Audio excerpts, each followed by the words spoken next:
स्वागत है आप सभी का पावर बीआई के इस सेकेंड चैप्टर में।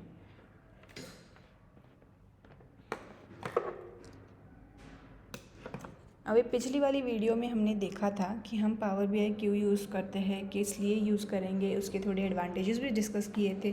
हमारे पास ऐसा वाला डेटा होगा जो हम इस टाइप में डैशबोर्ड्स में कन्वर्ट करेंगे। इंटरएक्टिव डैशबोर्ड्स होते हैं जो शीट्स वाला डेटा हो, कहीं से भी डेटा लेंगे तो फिर उसको ऐसे डैशबोर्ड्स में हम कन्वर्ट करने वाले हैं। ये चीज़ हम पावर बीआई के थ्रू सीखने वाले हैं।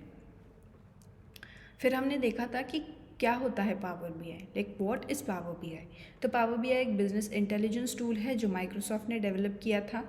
फिर उसे हम डेटा विजुअलाइज कर सकते हैं, एनालाइज कर सकते हैं। एनालाइज करने के बाद जो भी हमें उससे इंसाइट्स मिलेंगे, जो भी उसका रिजल्ट होगा, तो उसका हम एक रिपोर्ट क्रिएट कर सकते हैं और वो रिपोर्ट हम हमारे कलीग्स के साथ, क्लाइंट्स के साथ, उनके साथ शेयर भी कर सकते हैं। ये फीचर हमें पावर बीआई से मिलता है। तो पावर बीआई एक डिफरेंट टाइप्स ऑफ कंपोनेंट्स का कलेक्शन भी होता है, जैसे कि power query editor. Power query editor में हम ETL परफॉर्म करते हैं, जैसे कि एक्सट्रैक्ट, ट्रांसफॉर्म, लोड। हम डेटा एक्सट्रैक्ट करते हैं कई डिफरेंट जगहों से और फिर उस पर ट्रांसफॉर्म कर सकते हैं। ट्रांसफॉर्म में क्या चीज़ें होगी वही हम आज के वीडियो में देखने वाले हैं। और फिर लोड कर सकते हैं, जो भी आगे वाली जो भी चीज़ें हैं फॉर द फर्दर प्रोसेसेस हम उसे लोड कर सकते हैं। फिर पावर पिवोट का होता है कि टेबल्स में जो भी हमें रिलेशनशिप्स क्रिएट करने हैं, अभी हम डिफरेंट जगह से टेबल ले रहे हैं तो हमें उसे कनेक्ट करना होता है, तो उसमें रिलेशनशिप्स बिल्ड करने होते हैं उन डिफरेंट टेबल्स के बीच में। तो वहाँ पे हम पावर पिवोट का यूज़ कर सकते हैं। और पावर व्यू का होता है कि हम वहाँ पे रिपोर्ट्स बना सकते हैं। हमारे जो डैशबोर्ड्स जो हमने अभी देखा, वैसे काइंड्स ऑफ डैशबोर्ड्स हम पावर व्यू में बना सकते हैं। 2015 के बाद पावर बीआई को एक इंडिविजुअल सेपरेट टूल ऐसी आइडेंटिटी मिली थी। उसके पहले वाले जो भी टाइम था उसमें पावर बीआई को कोई भी इंडिविजुअल आइडेंटिटी नहीं थी। वो किसी और टूल्स के साथ एक छोटा सा सेक्शन था या फिर पार्ट था जो फिर हम पावर बीआई यूज़ कर सकते थे। वैसे 2015 के बाद माइक्रोसॉफ्ट ने पावर बीआई को एक अलग सेपरेट टूल वैसी आइडेंटिटी दी।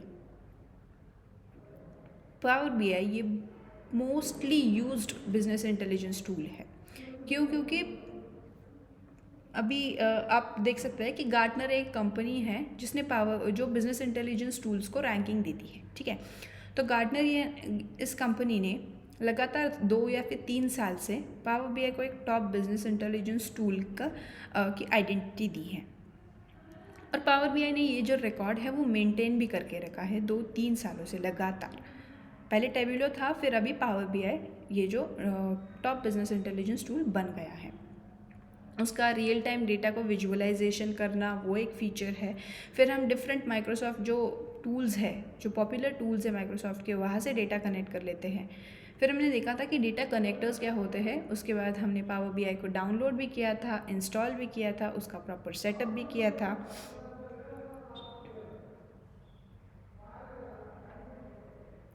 अभी आज की वीडियो में हम देखने वाले हैं कि डेटा ट्रांसफॉर्मेशन कैसे किया जाता है या फिर क्या क्या चीज़ें होती है डेटा ट्रांसफॉर्मेशन में। डेटा को ट्रांसफॉर्म करना मतलब डेटा को साफ करना। और यहाँ पे कहा भी है कि cleaning, shaping and restructuring the data. Clean करना मतलब अगर हमारे डेटा में कोई एरर हो, कोई एम्प्टी वैल्यू हो, कोई नल वैल्यू हो, तो हम उस वैल्यूज़ को रिमूव कर सकते हैं या फिर कुछ सॉल्व कर सकते हैं। उनकी अगर हमें रिमूव ही करना हो एरर, एम्प्टी वैल्यूज़ को, वो हम नहीं कर सकते। ओके, तो उसकी जगह कोई और वैल्यू फिल करनी है या फिर कुछ और चीज़ें जिसके बजाय हमारा डेटा एम्प्टी ना लगे, एरर्ड ना लगे, तो क्लीनिंग एंड शेपिंग, रिस्ट्रक्चरिंग वो चीज़ें हम देखने वाले हैं कि हम क्या ऑप्शंस हमारे पास अवेलेबल है डेटा ट्रांसफॉर्मेशन में। डेटा ट्रांसफॉर्मेशन क्यों किया जाता है? क्योंकि एनालाइसिस करने में लिए ये सूटेबल है, ये अच्छा होता है। जब भी हम एनालाइज करते हो कुछ चीज़ें, तो हमारे पास अगर पहले से ही जो भी चीज़ें हो वो परफेक्टली हो, मतलब अभी यहाँ पे चीज़ों की बजाय हम डेटा को कंसिडर करेंगे। अगर हमारा डेटा परफेक्ट हो, स्ट्रक्चर्ड हो, एनालाइज्ड हो, तो हम उससे अच्छे से जानकर रिज़ल्ट निकाल सकते हैं या फिर अच्छे से जानकर हम हमारे फर्दर प्रेडिक्शंस जो भी हमें करने हों वो अच्छे से कर सकते हैं। तो इसीलिए सूटेबल फॉर एनालिसिस पे कहा जाता है। नेक्स्ट, ये कहाँ पे होता है डेटा ट्रांसफॉर्मेशन? ये होता है पावर क्वेरी एडिटर में। पावर क्वेरी एडिटर जहाँ पे हम एक्सट्रैक्ट ट्रांसफॉर्म लोड करते हैं डेटा को, डेटा के इनसाइट्स निकालेंगे और उसको ट्रांसफॉर्म करेंगे और फिर वो फर्दर प्रोसेस के लिए हम उसे लोड करेंगे।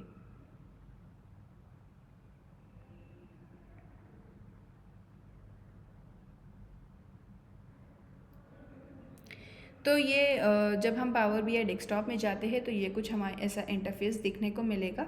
ये है पावर BI डेस्कटॉप।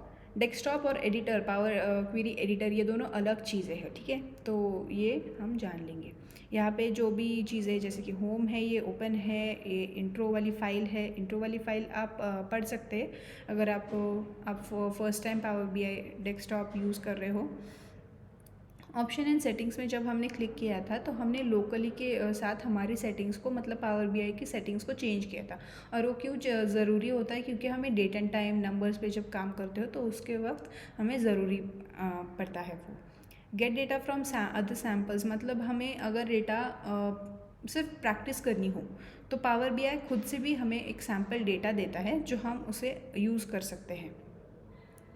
तो हम ब्लैंक रिपोर्ट और वो सब है यहाँ पे। तो पिछली वाली जो भी हमने फाइल्स लोड की थी, इंपोर्ट की थी, वो मैंने इस ट्रेनिंग वाले फोल्डर या फिर नेम में से सेव करके रखी थी। अभी हम वही ओपन करेंगे। जस्ट इस पर डबल क्लिक कीजिएगा एंड वो सब ओपन हो जाएगा power desktop, power BI desktop पर। एक बार सारा डेटा लोड हो गया है। अभी तो हम सिर्फ पावर BI डेस्कटॉप पर ही है, हमें तो वर्क पावर क्वेरी एडिटर में करना है। तो पावर क्वेरी एडिटर में जाने के लिए भी तो हमें चाहिए कि कैसे जाए।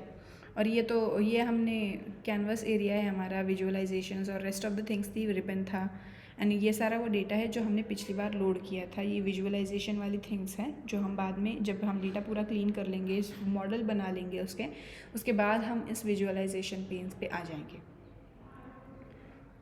यहाँ पे टेबल व्यू है, मॉडल व्यू है, रिपोर्ट व्यू है। अगर हम टेबल व्यू पे क्लिक करेंगे, जो भी हमारा सिलेक्टेड टेबल था वो हम देख सकते हैं यहाँ पे। जैसे कि अभी हमने बैंकिंग क्लाइंट्स इंपोर्ट किया था, सेलेक्ट किया था, तो फिर हमें उसकी चीज़ें दिखने को मिल रही है। जब हम मॉडल व्यू में आएंगे तो ये सारे जो हमने डिफरेंट टेबल्स है वो कनेक्ट किए थे। इन टेबल्स का किसी एक दूसरे के साथ कोई कनेक्शन बनता नहीं है, तो इसलिए इसने रिलेशनशिप बिल्ड नहीं किए थे। तो अभी हम फिर से रिपोर्ट व्यू में आएंगे। ये सारे टेबल्स हैं और अभी हमें इनको क्लीन करना है मतलब पावर क्वेरी एडिटर में जाना पड़ेगा। पावर क्वेरी एडिटर एक ऐसी जगह है जहां हम डेटा को क्लीन करते हैं। ये बात मैं बार बार दोहरा रही हूँ क्योंकि ये इम्पॉर्टेंट है। Power query editor is the place where we are going to clean a data. So हम यहाँ पे जो ट्रांसफॉर्म डेटा है उस ऑप्शन को जाके सिलेक्ट करेंगे और फिर उसको क्लिक करेंगे। उसको क्लिक करने के बाद हमारा जो डेटा है, जो भी हमारे पास अवेलेबल डेटा है, वो पावर क्वेरी एडिटर में ओपन हो जाएगा। तो once a data power query editor में ओपन हो गया तो ये सारी जो फाइल्स थी वो हमने पिछली बार लोड की थी। जैसे कि हाई पॉपुलैरिटी, लो पॉपुलैरिटी हमने फोल्डर से लिया था, उसका नेम चेंज करना, these all things we know, right. Movies का ये जो था वो हमने CSV फाइल थी हमारे पास, वो ली थी। ये इंडियन कल्चर हमने वेब से एक्सट्रैक्ट किया था। बैंकिंग क्लाइंट्स का जो डेटा था वो हमारे पास एक एक्सेल शीट में था। ये जो रिबन ऊपर था उसमें जो भी चीज़ें आज है वो हम आज डिस्कस करने वाले हैं, उसका क्या यूज़ होता है वो हम देखने वाले हैं। ये जो अप्लाइड स्टेप वाला सेक्शन है जो आप देख सकते हैं यहाँ पे सोर्स है, एक्सट्रैक्ट टेबल फ्रॉम HTML, ये सारा जो है ना वो स्टेप्स रिकॉर्ड करके रखता है। किसी भी टेबल को अगर हम सिलेक्ट करें उसमें जो भी चेंजेस हुए हैं वो यहाँ पे हम अप्लाइड स्टेप्स में देख सकते हैं। जैसे कि सोर्स के बाद हमने नहीं, मतलब पावर BI ने ऑटोमेटिकली डिटेक्ट किया था कि हेडर्स प्रमोट हो चुके थे, डेटा का टाइप चेंज हुआ था और चेंज डेटा टाइप। वैसे करके ये 2 स्टेप्स ऑटोमेटिकली हुए थे पावर BI के जब हमने डेटा लोड किया। पर कई बार अगर ना भी हो तो हमें खुद से भी चेंज करनी पड़ती है चीज़ें। जो भी हम चेंजेस करेंगे पर्टिकुलर टेबल में, जब हम उसे ओपन करेंगे तो वो यहाँ पे अप्लाइड स्टेप्स में हमें दिखने वाली है। साइड में एक सेटिंग्स का ऑप्शन भी है, वहाँ जाके आप अपने अकॉर्डिंग उसको मॉडिफाई भी कर सकते हैं। मतलब अभी आपको अगर चेंज टाइप ये समझ नहीं आ रहा, या फिर किसी और को अगर आपको समझाना है वो आप नहीं समझा पाएंगे, तो फिर आप सेटिंग्स में जाके उसका नेम भी चेंज कर सकते हैं। अभी ये हमारे पास ये जो डेटा है उसमें ये जो वैल्यूज़ है ये यहाँ पर डेसिमल वैल्यूज़ है। और जब हम यहाँ पे ऊपर इस चेक बॉक्स पे जाएंगे और इसको सेलेक्ट करेंगे तो आप देख सकते हैं कि हमारे पास ये जो different kinds of data types available है वो हमें यहाँ पर दिखने को मिलेंगे। जैसे कि अभी हमारे पास जो भी वैल्यूज़ है इस रोज़ में वो है डेसिमल में, तो उसने ऑटोमेटिकली डिटेक्ट कर लिया था कि क्या डेटा टाइप है। अगर हम इस यहाँ सोर्स पे आके ये जो स्टेप है ये क्रॉस कर देंगे, मतलब हम एक स्टेप पीछे चले गए हैं। एक स्टेप पीछे मतलब देखो, अगर इसने चेंज टाइप ना किया होता, ये जो खुद से इसने जो भी स्टेप चेंज की थी वो अगर इसने नहीं की होती, तो फिर जो डायरेक्टली अगर लोड होता डेटा तो फिर वो उसका डेटा टाइप डिटेक्ट नहीं करता, और उसका डेटा टाइप तो डेसिमल है तो फिर उसने वो डिटेक्ट करना ही चाहिए था। अभी ये तो टेक्स्ट है तो लेट्स सिलेक्ट दिस टेक्स्ट, और अभी जैसा है वैसा हम इसे रहने देते हैं।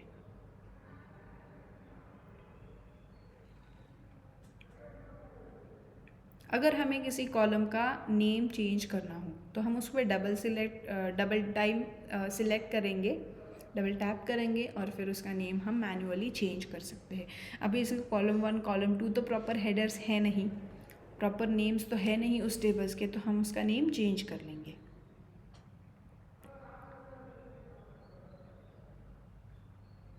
अभी मैंने इसको नेम और इसको नंबर करके इसके हेडर्स बना दिए हैं, और आप देख सकते हो अप्लाइड स्टेप्स में भी उसको रीनेम्ड कॉलम्स करके एक स्टेप अप्लाई हो चुका है। तो ये तो एक चेंज हुआ, राइट। अगर हमने फिर से क्रॉस कर दिया तो उसके जो भी पहले कॉलम्स थे वही आ जाएगा। तो कॉलम 1 कॉलम 2 ये फिर से आ चुका है, but those are not the proper headers, right. So हमें इसे फिर से चेंज करना होगा। अभी के लिए तो मैं चेंज नहीं कर रही हूँ, अभी हम आगे चलते हैं। आगे हम देखेंगे कि यहाँ पे हम ऑप्शन देख सकते हैं क्लोज एंड अप्लाई पे। जब क्लिक करेंगे तो close and apply, apply and close, ये एक ही ऑप्शन, मतलब क्लोज एंड अप्लाई से ही हो सकता है, तो फिर अप्लाई और क्लोज क्यों है। तो देखो, अगर डिफरेंट काइंड्स ऑफ रिक्वायरमेंट्स हो सकती है, राइट। हमें सिर्फ क्लोज करना हो तो सिर्फ क्लोज करेंगे, हमने जो भी चेंजेस किए हो वो सेव करके फिर क्लोज करना हो तो अप्लाई एंड क्लोज करेंगे, हम लोग क्लोज एंड अप्लाई करेंगे। सिर्फ चेंजेस अप्लाई करनी हो और फर्दर भी वर्क करना हो, मतलब हमारा काम सेव करके रखना हो और फर्दर वर्क करना हो, तो भी हम वो कर सकते हैं।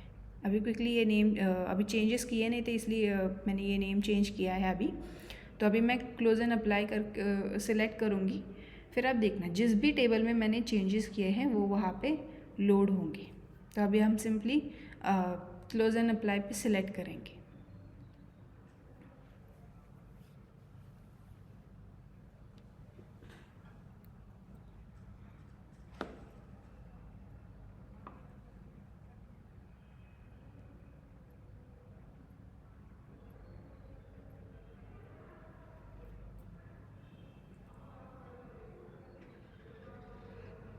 क्लोज एंड अप्लाई के बाद थोड़ा सा उसको टाइम दे देते हैं कि वो चेंजेस लोड कर ले। जब उसने चेंजेस लोड कर लिए हो तभी हमने सिर्फ इंडियन कल्चर में चेंज किया था, लाइक कॉलम का नेम चेंज किया था, right. Rest of the changes तो उसने ऑटोमेटिकली किए थे। तो यहाँ पे वो सिर्फ इंडियन कल्चर को इवैल्यूएट कर रहा है, लोड कर रहा है, ठीक है। इसका मॉडल्स हो वो सब बाकी चीज़ें चेक कर रहा है।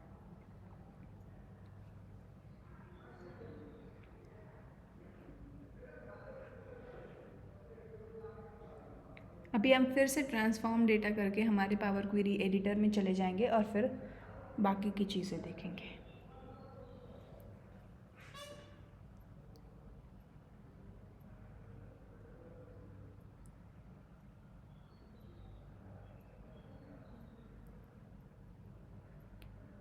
तो अभी हम हमारे पावर क्वेरी एडिटर में आ चुके हैं।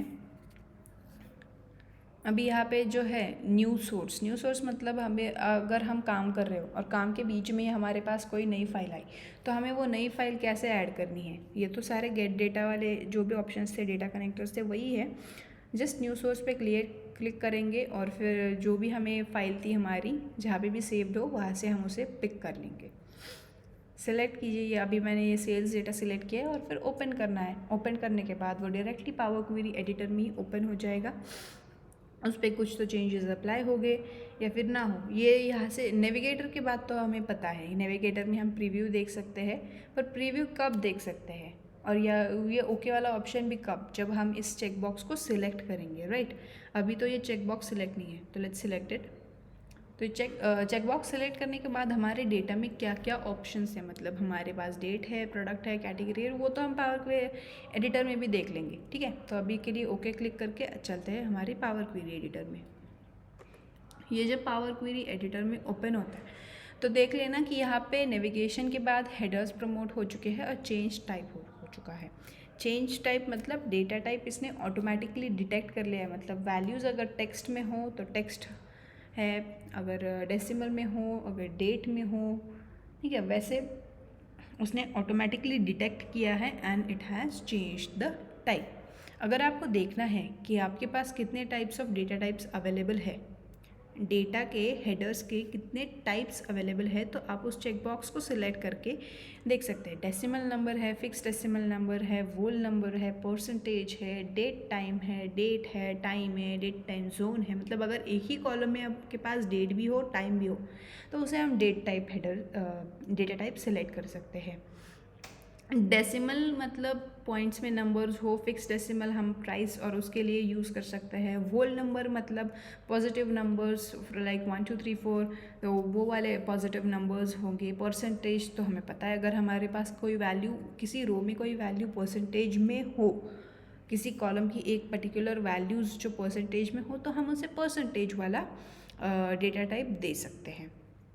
अगर किसी कॉलम में हमारे पास date as well as time हो तो हम उसे डेट टाइम दे सकते हैं। सिर्फ पर्टिकुलर डेट हो किसी कॉलम में तो हम उसके लिए डेट सिलेक्ट कर सकते हैं।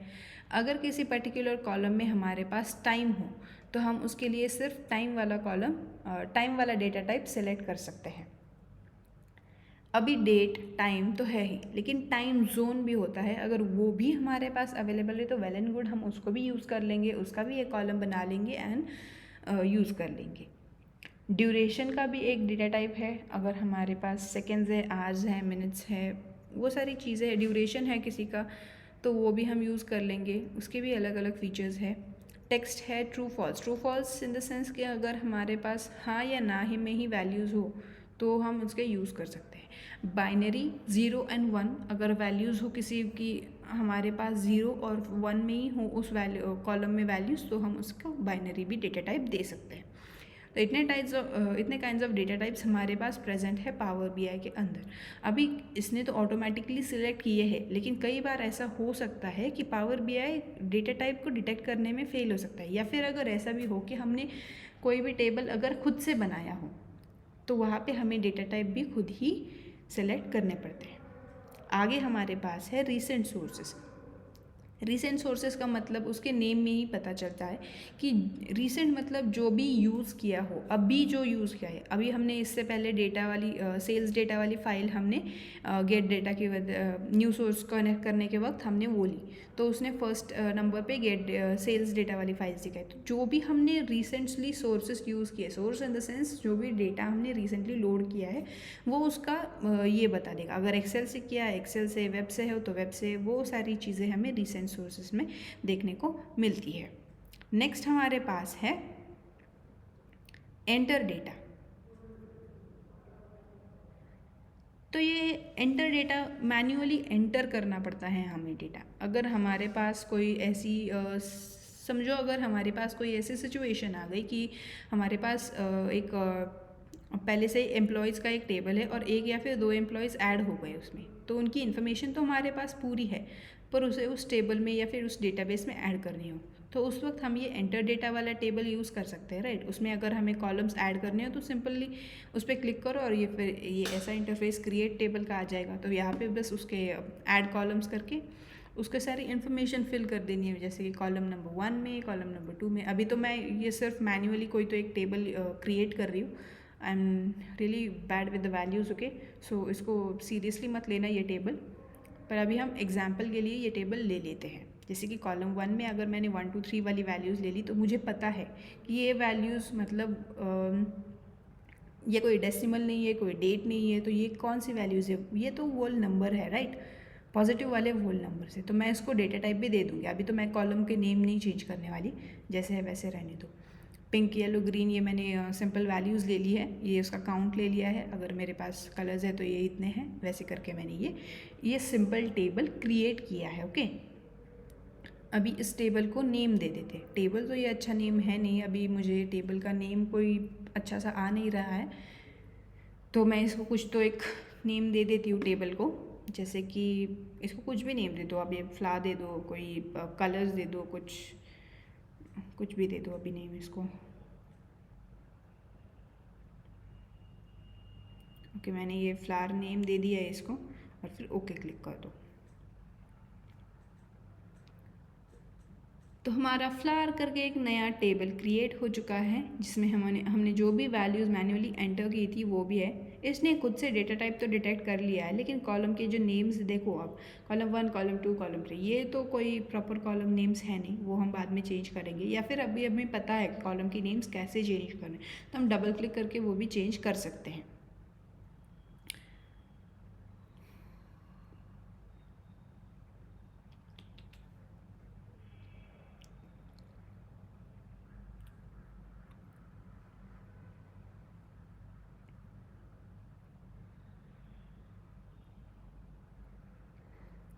अभी हमने ये जो न्यू क्वेरी में था वो सब देख लिया। अभी डेटा सोर्स सेटिंग्स, अभी ये जो डेटा सोर्स सेटिंग है वो एक्सप्लेन करने के लिए मुझे कुछ डिफरेंट काइंड्स ऑफ डेटा चाहिए होगा। ऐसा डेटा चाहिए होगा जिसका फॉर्मेट सेम हो लेकिन उसमें वैल्यूज़ डिफरेंट हो। तो मेरे पास अभी ये वर्क सेल्स वाला डेटा है, मैं न्यू सोर्स में जाके वो कनेक्ट करूँगी। तो ये 2015 वाला डेटा ले लेती हूँ। 2017 जस्ट देखने के पर्पज़ के लिए मैं उसको भी लोड कर लूँगी। ये 2015 में जो भी अवेलेबल डेटा है वो मैंने ले लिया। अगेन मैं न्यू सोर्स पे जाके ये जो 17 वाला डेटा है, 16 वाला या 17 वाला कोई तो एक डेटा हम उठा लेंगे और उसका भी प्रीव्यू अगर देखेंगे तो वो 2015 के जैसा ही है, लेकिन उसमें वैल्यूज़ डिफरेंट है, और वो भी हम पावर क्वेरी एडिटर में लोड कर लेंगे।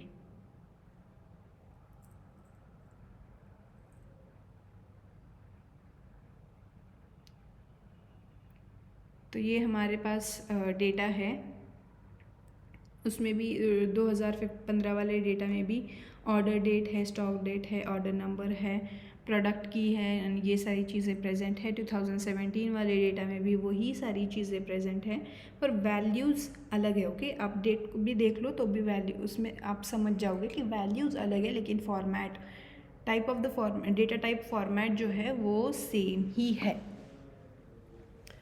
तो ये हमें चाहिए होगा डेटा सोर्स सेटिंग्स को समझने के लिए।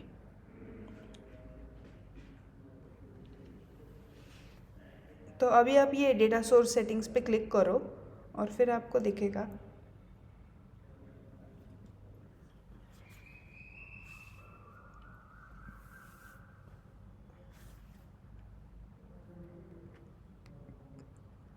जब हम डेटा सोर्स सेटिंग्स पे क्लिक करेंगे तो हमें कुछ ऐसा दिखने को मिलेगा। यहाँ पे ये जो 2015 वाली फ़ाइल है तो हमें उसको सिलेक्ट करना है, मतलब जितने भी फाइल्स हमारे पास प्रेजेंट है तो उसमें से हमें जिसको भी चेंज करना है वो हमें सिलेक्ट करना पड़ता है। फिर हमें जो भी टेबल उसमें इम्पोर्ट कराना हो तो वो हमें सिलेक्ट करना है। तो ब्राउज़ करके हम 2017 वाली फ़ाइल को सिलेक्ट कर लेंगे और फिर हमें सिर्फ सिंपली, बाकी की चीज़ें तो है ही लेकिन हमें ज़्यादा देखना नहीं है उसमें क्या है, हम सिर्फ सिंपली ओके क्लिक कर देंगे।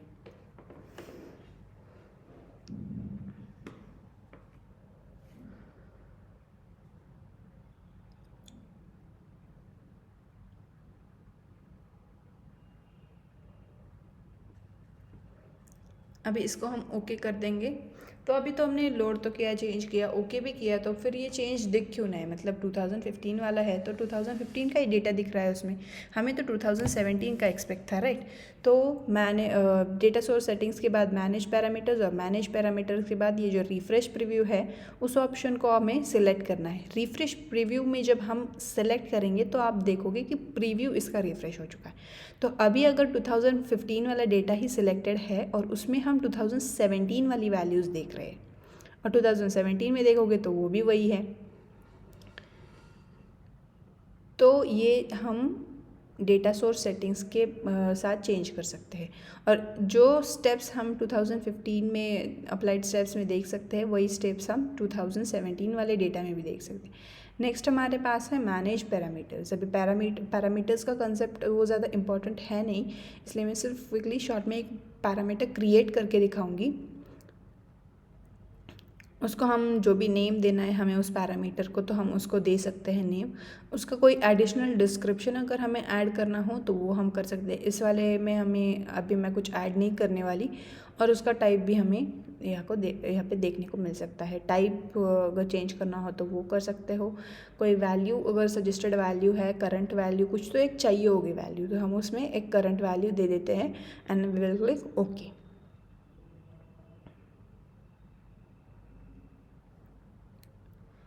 जब हम ओके क्लिक करते हैं तो हम यहाँ पे देख सकते हैं हमारी क्वेरीज़ में 11 क्वेरीज़ जो है वहाँ पे हमें एक नेम करके और उसके अंदर एक पैरामीटर 5 करके वो हम देख सकते हैं। तो उसको हम मैनेज कर सकते हैं। वो मैनेज में क्या ऑप्शंस होते हैं वो अवेलेबल है वहाँ पे। रिफ़्रेश प्रीव्यू का ऑप्शन तो हम जान चुके हैं कि हमारे पास क्या होता है रिफ़्रेश प्रीव्यू से।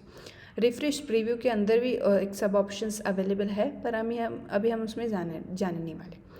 प्रॉपर्टीज़ में देखेंगे अगर क्वेरी मतलब जो भी ये blank inclines, high popularity, low popularity, वो आप देख सकते हैं। उसके ऊपर भी लिखा है कि क्वेरीज़ है, क्वेरीज़ 11 है। तो वहाँ पे कोई एक क्वेरी सेलेक्ट कर लो, जिसको हम टेबल कह रहे हैं वही क्वेरीज़ है। तो क्वेरी प्रॉपर्टीज़ में अंदर हमने कोई एक टेबल सेलेक्ट करना है, उसका कोई अगर डिस्क्रिप्शन हमें लेना है तो हम ले सकते हैं। इनेबल लोड टू रिपोर्ट, अगर हमें उसका रिपोर्ट भी नहीं बनाए, अगर ये जो पैरामीटर नेम 5 करके है उसको सिलेक्ट करके उसका डिस्क्रिप्शन ऐड कर सकते हैं कि दिस इज़ अ पैरामीटर, वो सारी चीज़ें हम कर सकते हैं।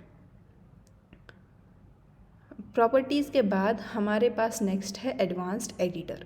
एडवांस्ड एडिटर को जब हम सेलेक्ट करेंगे तो हमारे पास कुछ ऐसा इंटरफेस ओपन होगा। अभी ये जो लेट और इन में लिखा है वो क्या है, वो एक पर्टिकुलर टेबल जैसे कि वर्क सेल्स 2017 उस पर्टिकुलर टेबल के लिए ओपन हुआ है। ओके, तो ये जो है ना वो सारा एम लैंग्वेज में लिखा है। पावर बीआई की एक लैंग्वेज होती है एम लैंग्वेज, ये कोडिंग है और पावर बीआई की लैंग्वेज है ये। तो एम लैंग्वेज को मैशअप लैंग्वेज भी क्या कहा जाता है, क्या कहा जाता है, मैशअप लैंग्वेज भी कहा जाता है एम लैंग्वेज को। तो ये सारा एम लैंग्वेज में लिखा गया हुआ कोड है। ये सिंपली क्या करता है, लेट और इन में क्या लिखा है, लेट में वो स्टेप्स नोटेड है जो प्रीवियसली हो चुकी है। जैसे कि अप्लाइड स्टेप्स में भी अगर आप नोटिस करोगे तो सोर्स है, प्रमोटेड हेडर्स है, चेंज टाइप है और फिर से चेंज टाइप है। तो इस टेबल में हमने जो भी चेंजेस किए थे वो यहाँ पे दिख रहे हैं। उसमें डेलीमीटर क्या प्रेजेंट है, वो सारा चीज़ें यहाँ पे कहाँ से ली थी फाइल हमने, वो सभी यहाँ पे है। तो यहाँ पे जो एक चीज़ है जो इम्पॉर्टेंट हमें नोट करके ही रखनी है वो क्या है, ये जो इन वाले सेक्शन में जो भी स्टेप नोट की है, जैसे कि ये चेंज टाइप, तो ये रीसेंट वाली जो लेटेस्ट वाली हुई है चेंज, वो यहाँ पे इस चेंज टाइप को मतलब इन में है।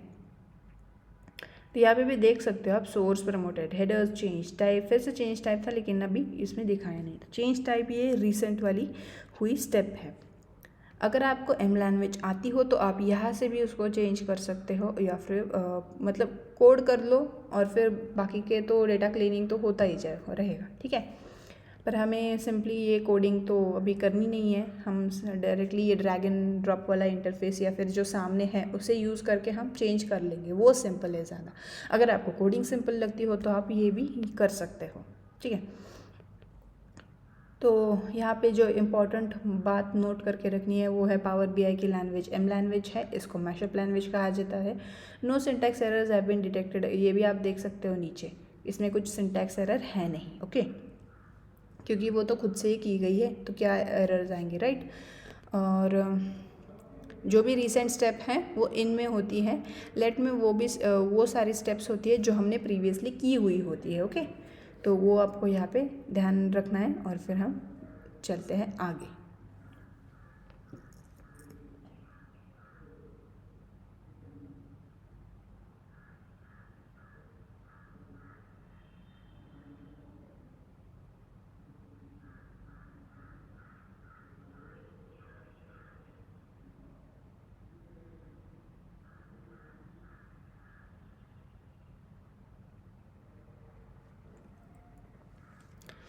एडवांस्ड एडिटर के बाद हमारे पास यहाँ पे मैनेज वाला ऑप्शन है। मैनेज इन द सेंस हम लोग क्या करेंगे, क्वेरीज़ को मैनेज करेंगे। अभी हम इसको टेबल्स नहीं बोलेंगे, अभी हम इसको क्वेरीज़ बोलेंगे। ओके, तो यहाँ पे हमारे पास डिलीट, डुप्लीकेट, रेफरेंस वाले ऑप्शंस हैं। अगर कोई भी क्वेरी हमें डिलीट करनी हो, कोई भी क्वेरी इन द सेंस कोई भी टेबल अगर हमें डिलीट करना हो तो वो हम यहाँ से डिलीट कर सकते हैं। अभी ये जो स्पॉटिफाई है वो तो एक फ़ोल्डर था, राइट, तो उसे डिलीट करके देखते हैं। सिलेक्ट करो उसको और फिर डिलीट पे क्लिक करो, तो वो फ़ोल्डर डिलीट हो चुका है। अभी उस फोल्डर में सिर्फ एक फ़ाइल थी, वो INI वाली फ़ाइल थी। ओके, तो वो हमें चाहिए नहीं थी। हमें जो भी फाइल चाहिए थी तो वो तो हमने ले ली। हाई पॉपुलैरिटी, लो पॉपुलैरिटी जो हमें चाहिए थी वो हमने यहाँ पे लोड करके ले ली है।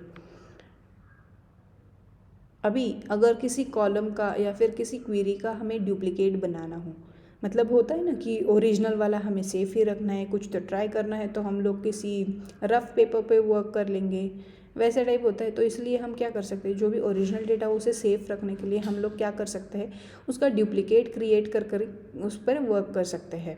तो अभी मैंने ये मूवीज़ वाले इस क्वेरी का डुप्लिकेट क्रिएट किया है, मूवीज़ 2। अभी मैं मूवीज़ 2 पे वर्क करूँगी, उस पर जो भी रफ वर्क करना है वो उस पर करूँगी, एंड मेरा मूवीज़ वाला जो क्वेरी है वो सेफ रहेगा, उस पर कोई चेंजेस नहीं होंगे। पर अभी के लिए आप देखो कि अप्लाइड स्टेप्स में, मतलब मूवीज़ वाले जो अप्लाइड स्टेप्स हैं वही स्टेप्स मूवीज़ 2 में भी हैं। ओके, कुछ भी चेंजेस हुए नहीं हैं अभी तक। और एक और इम्पॉर्टेंट कंसेप्ट था, अगर हमें डिलीट करना हो कुछ भी तो हम ओरिजिनल टेबल कभी डिलीट नहीं करने वाले। रेफरेंस जो भी टेबल है वो हम डिलीट करेंगे, लेकिन ओरिजिनल वाला कभी डिलीट नहीं करेंगे। तो और अब अगर मैंने मूवीज़ 2 में कोई चेंज किया, मतलब मूवीज़ 2 में मैंने एक कॉलम रिमूव कर दिया, ठीक है, तो मूवीज़ 1 में वो ओरिजिनल मूवीज़ वाले कॉलम में वो चेंज नहीं हुआ है। तो अगर हमें कोई भी रफ वर्क करना हो, कोई कुछ चीज़ें ट्राई करके देखनी हो, तो हम लोग ऐसे उसका डुप्लिकेट बना सकते हैं एंड वर्क कर सकते हैं। अभी तो मैं ये ओरिजिनल वाला रिमूव कर रही हूँ, but it is not a good practice to do so, ठीक है। तो हमें ये ओरिजिनल वाले कभी डिलीट नहीं करना है, रेफरेंस्ड वाले ही यूज़ करो। उसको यूज़ करने के बाद जो भी वर्क था वो निकालो उससे और फिर उसको डिलीट करो, ठीक है। तो you can just delete it अभी के लिए, तो ये क्योंकि हमारे पास ऑप्शनल है, बैकअप है, राइट।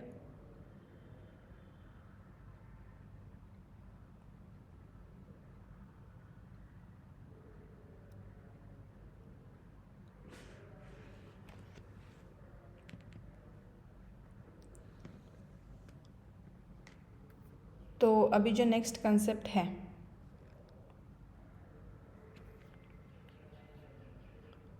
रिफ़्रेश का तो पता है, मैनेज में हमने डिलीट का भी देख लिया, डुप्लिकेट का भी देख लिया। रेफरेंस का क्या है कि किसी एक टेबल के साथ हम रेफरेंस ले सकते हैं।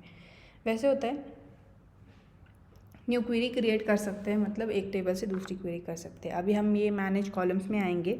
कॉलम्स में मैनेज करना मतलब ये जो टाइटल, ईयर, ये सारी है वो कॉलम्स हैं, तो उसमें हम क्रिएट कॉलम कर सकते हैं। Based on one column we can create other columns too, तो वो सारी चीज़ें होती है यहाँ पे। और अभी ये जो मैंने रैंक वाला कॉलम चूज़ कॉलम्स किया है सिलेक्ट, तो चूज़ कॉलम मतलब अगर मुझे मल्टीपल कॉलम्स सिलेक्ट करने हो एक साथ ही, तो मैं ये चूज़ कॉलम ऑप्शन पे जाऊँगी। यहाँ पे मैंने सिलेक्ट ऑल कॉलम्स करके रखी है, और अगर कुछ करना हो उसके साथ तो वो कर सकती हूँ, इसको सॉर्ट भी कर सकती हूँ, ठीक है। अभी तो मैं सिर्फ 2-3 कॉलम सेलेक्ट करके देखती हूँ कि अगर हम उसको यूज़ कर लेंगे।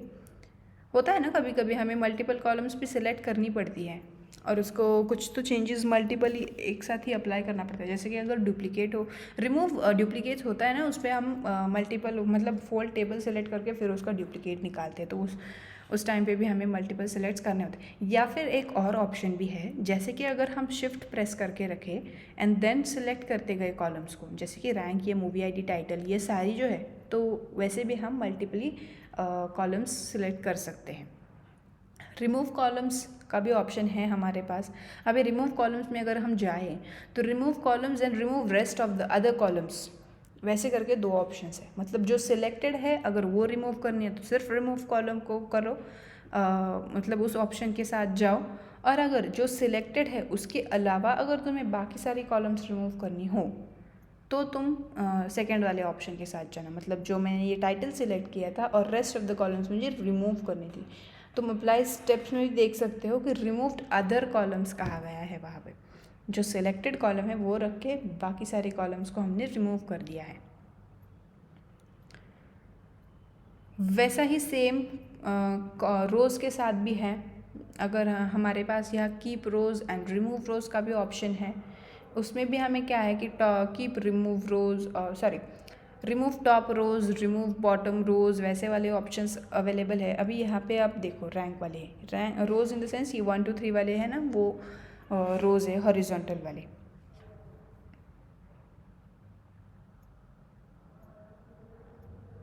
तो ये सारी जो रोज़ हमारे पास हैं वो हम देखते हैं रोज़ के साथ हमें क्या ऑप्शंस आते हैं। तो रिमूव टॉप रोज़, अगर हमें टॉप से कोई 2 या फिर 3 रोज़ रिमूव करनी हो तो हम ये यहाँ से रिमूव कर सकते हैं। अगर हम लेट्स से हमने 3 का काउंट दे दिया, हमें यहाँ पे काउंट देना होता है कि हम उस रोज़ को रिमूव कर ले। हम 3 सिलेक्ट कर लेते हैं और उसको ओके क्लिक कर देते हैं, तो हम 3 रोज़ रिमूव कर चुके हैं टॉप से। जैसे कि 1 2 3 जो था वो हमने रिमूव कर दिया है। यहाँ पे वो आप अप्लाइड स्टेप्स में भी देख सकते हो। अगर सेम हमें बॉटम की कुछ रोज़ रिमूव करनी हो तो वो भी हम कर सकते हैं, जस्ट हमें काउंट देना है। ये रिमूव अल्टरनेट रोज़ क्या होता है? Alternate rows in the sense हमें यहाँ पे भी काउंट देना होता है, मतलब हमें फर्स्ट रोज़ टू रिमूव, मतलब ऊपर से कितनी रोज़ रिमूव करनी है। ऊपर से हमें 4 रोज़ रिमूव करनी है, फिर रखनी कितनी रोज़ है, number of rows to remove. ऊपर से हमें 4 ले ली हमने, 2 उसमें से रिमूव करनी है। और वैसे अल्टरनेट वाले ऑप्शंस हम देख के अल्टरनेट रोज़ को रिमूव कर सकते हैं। तो यू कैन सी हमने फर्स्ट ऊपर से 3 रोज़ रिमूव तो पहले से ही थी, फिर 4 5 6 ये रखी है, 7 8 9 7 8 रिमूव कर दी है, 2 रोज़ रिमूव कर ली, फिर से 3 रख ली, 9 10 वैसे वाली चीज़ें यहाँ पे हो चुकी है रिमूव अल्टरनेट रोज़ कर से। अभी रिमूव डुप्लीकेट्स वाला क्या फंडा है वो अभी बताती हूँ। ये पहले हम क्रॉस कर लेते हैं, हम मतलब एक स्टेप बैक चले जाते हैं पहले तो, क्योंकि हमें चाहिए ये रोज़। ये तो मतलब यूज़ तो नहीं होने वाले, लेकिन फिर भी हम इसे ठीक से रखेंगे। तो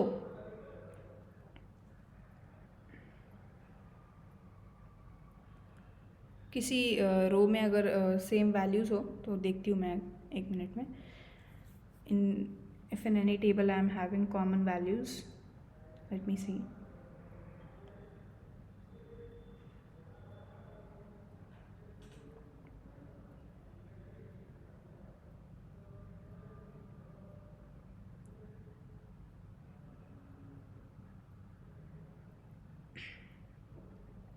हाँ, तो यहाँ पे आप देख सकते हो इस टाइम सिग्नेचर में हमारे पास बहुत सारी डुप्लीकेट वैल्यूज़ हैं। डुप्लीकेट वैल्यू ये एक पर्टिकुलर रीज़न के लिए डुप्लीकेट है, लेकिन हम डुप्लीकेट का ऑप्शन देखने के लिए इसको ये कर देते हैं, रिमूव कर देते हैं। रिमूव डुप्लीकेट्स उसको सिलेक्ट करके हम रिमूव डुप्लीकेट सिलेक्ट कर देते हैं। तो यहाँ पर जब हमने रिमूव डुप्लीकेट्स कर दिया है तो देखो कि 4 की वैल्यूज़ मतलब सिर्फ एक ही बार है, 3 की वैल्यूज़ एक ही बार है, 5 की वैल्यूज़ एक ही बार है। वो हमें वो प्रॉपरली हमें चाहिए नहीं। ओके, ये एक प्रॉपर प्रैक्टिस है नहीं कि हम ऐसे रिमूव कर रहे हैं इसको। रिमूव डुप्लीकेट्स का ऑप्शन कब सही है? जब हम लोग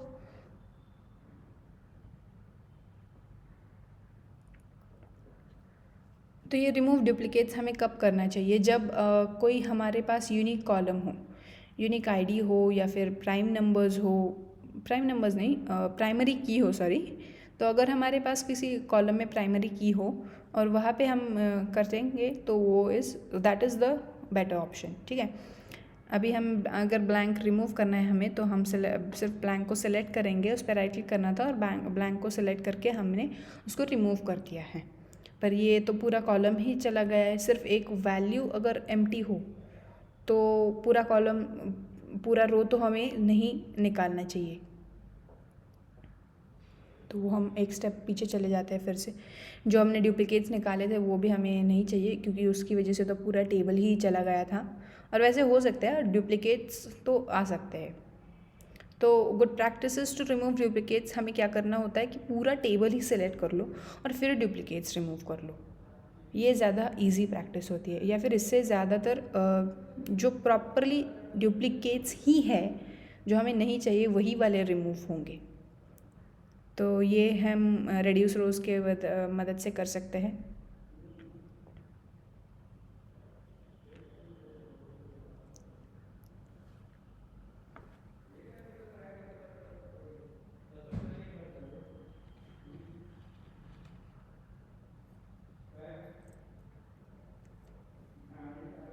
वैसे ही हम रिमूव एरर्स के साथ भी कर सकते हैं। रिमूव ब्लैंक रोज भी अगर हम पूरा सेलेक्ट कर ले, पूरा टेबल ही सिलेक्ट कर ले और फिर रिमूव ब्लैंक रोज कर ले, तो फिर वो भी एक गुड प्रैक्टिस है। अभी नेक्स्ट हम देखेंगे कि हमारे पास ये सॉर्ट वाला ऑप्शन है। Sort in the sense ascending और descending order, highest to lowest, lowest to highest में हम सॉर्ट कर सकते हैं डेटा। अगर कोई प्रोडक्ट हो और उसकी प्राइस हो तो, और हमें ये डिसाइड करना हो कि हाईएस्ट कौन सा प्रोडक्ट बिका, तो हम क्या कर सकते हैं, प्राइस वाली कॉलम सेलेक्ट कर सकते हैं और फिर उसको सॉर्ट कर सकते हैं। हाईएस्ट टू लोएस्ट और लोएस्ट टू हाईएस्ट जैसी भी हमारी रिक्वायरमेंट है वो हम कर सकते हैं। फिर उसकी मदद से हम लोग एक सेपरेट कॉलम्स क्रिएट करके फिर उसका एक एनालाइजेशन बना सकते हैं। ठीक है, तो ये भी हमने इस टेबल में सॉर्ट का ऑप्शन सेलेक्ट किया था, चेंज टाइप, उसमें से हमने कस्टमर की सिलेक्ट की थी और उस पर ऑर्डर कौन सी लगाई है, डिसेंडिंग ऑर्डर लगाई है। ये भी यहाँ पे बताया है। डिसेंडिंग ऑर्डर मतलब जो भी अभी हाईएस्ट वैल्यू है वो ऊपर, फिर उसके सेकेंड, हाईएस्ट टू सेकेंड, वो सारी ये सॉर्ट हो चुका है। तो वैसा ऑप्शन हम सॉर्ट के साथ कर सकते हैं। सॉर्ट का ये जो कंसेप्ट है ना वो बहुत ही अच्छा है, यू विल लव इट अगर आप यूज़ करते जाओगे। जैसे भी आप इसमें प्रैक्टिस करोगे आपको ये अच्छा लगेगा सॉर्ट वाला। वही असेंडिंग में भी होता है। अगर हमें रिमूव करना हो, मतलब अगर हमारी रिक्वायरमेंट है कि कोई एक प्रोडक्ट हो और जो सबसे कम बिका हो, तो वो भी हम यहाँ से निकाल सकते हैं, राइट। सॉर्ट कर सकते हैं उस कॉलम्स को and we will get our answer. तो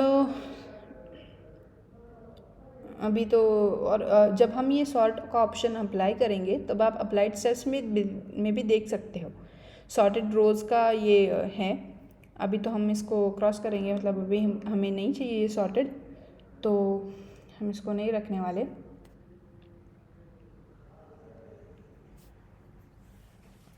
नेक्स्ट हमारे पास है ये स्प्लिट कॉलम वाला ऑप्शन।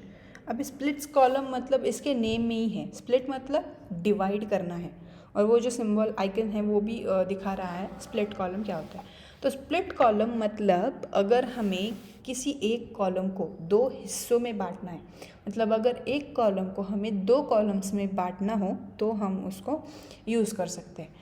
तो अभी ये ऑर्डर नंबर, ये तो मतलब प्रॉपर प्रैक्टिस तो है नहीं कि स्प्लिट करना होता है इसे, मतलब, पर फिर भी हमारे अंडरस्टैंडिंग के लिए मैं इसको स्प्लिट करने वाली हूँ। तो उसको सिलेक्ट करना होता है और स्प्लिट कॉलम के ऑप्शन में जब हम क्लिक करेंगे तो हमारे पास by delimiter, by number of characters and ये सारे ऑप्शंस हमारे पास प्रेजेंट है। Upper case to lower case to upper case, most of the things यहाँ पे हमारे पास प्रेजेंट है। तो अभी ये जो बाय डेलीमीटर है तो वो हम सिलेक्ट करेंगे। तो हमारे पास कितने टाइप्स के डेलीमीटर मतलब क्या होता है कि जो भी हमें सेपरेट करना हो, जिस बेसिस पे हमें सेपरेट करना हो, मतलब अगर इसमें कॉमा प्रेजेंट हो तो हम उस कॉमा को सिलेक्ट करेंगे। तो फिर अगर हमने डेलीमीटर कॉमा सिलेक्ट किया हो तो जो भी उस वैल्यूज़ में जब भी कॉमा आएगा वहाँ से वो सेपरेट हो जाएंगी और दूसरे कॉलम में जाके ऐड होगी। तो यहाँ पे तो कुछ ऐसा डेलीमीटर है नहीं। कोलन वाला जो मैंने सेलेक्ट किया तो वो कॉलम तो है नहीं। इक्वल साइन अगर सेलेक्ट करूँ, कुछ भी सिलेक्ट करूँ तो वो तो इसमें प्रेजेंट है ही नहीं। तो फिर पर फिर भी हम एक एग्जांपल के लिए ले लेते हैं। हमने इक्वल साइंस को ये सिलेक्ट कर लिया एज ए डेलीमीटर, वो है नहीं उसमें प्रेजेंट, ओके, तो इसलिए वो ठीक से सॉर्ट नहीं होने वाला। तो और फिर ओके क्लिक कर देंगे।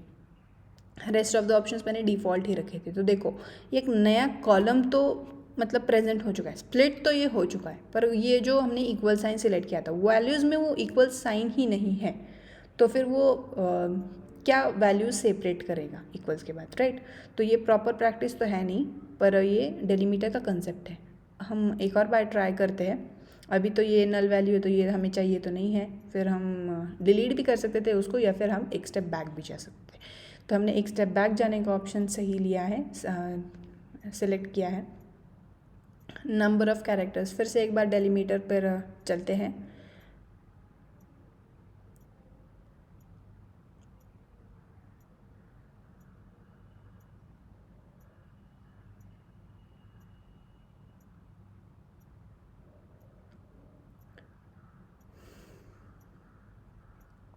अगर मेरे पास कोई नेम हो, तो लेट्स सी मेरे पास अगर कोई किसी का नेम हो तो मैं उसको स्प्लिट कर दूँ, नाम तोड़ दूँगी मैं अभी। ओके तो ये मेरे पास इस टेबल में बैंकिंग क्लाइंट्स में नेम है, तो मैं इस नेम को सिलेक्ट करने वाली हूँ, और जो भी उसके बीच में जो स्पेस है उस स्पेस की बेसिस पर मैं सेपरेट करने वाली हूँ। मतलब इन द सेंस मेरा डेलीमीटर यहाँ पे स्पेस होने वाला है। यहाँ पे हम डेलीमीटर का कंसेप्ट समझ रहे हो, इसलिए मैंने ये डेलीमीटर पे ज़्यादा फोकस किया है, वरना हम directly numbers to non digit वैसा कर सकते थे। तो अभी इसने ऑटोमेटिकली स्पेस ये डेलीमीटर तो सिलेक्ट कर ही लिया है। रेस्ट ऑफ द चेंजेस मैं एज इट डिफ़ॉल्ट रखने वाली हूँ, और ओके क्लिक कर देंगे। तो based on the space between values it has separated it. Okay, name 1 name 2 ऐसे करके 2 कॉलम्स हमारे पास आए हैं, और फिर वो सेपरेट हो चुका है। अभी इसका नेम मतलब कॉलम्स का नेम हम फर्स्ट नेम कर सकते हैं, लास्ट नेम कर सकते हैं, तो वो सारी चीज़ें हम कर सकते हैं। हमें पता है कि कॉलम का नेम कैसे चेंज करना है। अभी के लिए तो हमें ये सेपरेट नहीं करना है, तो कैंसिल कर देते हैं ये स्टेप्स, पीछे आते हैं एक स्टेप और।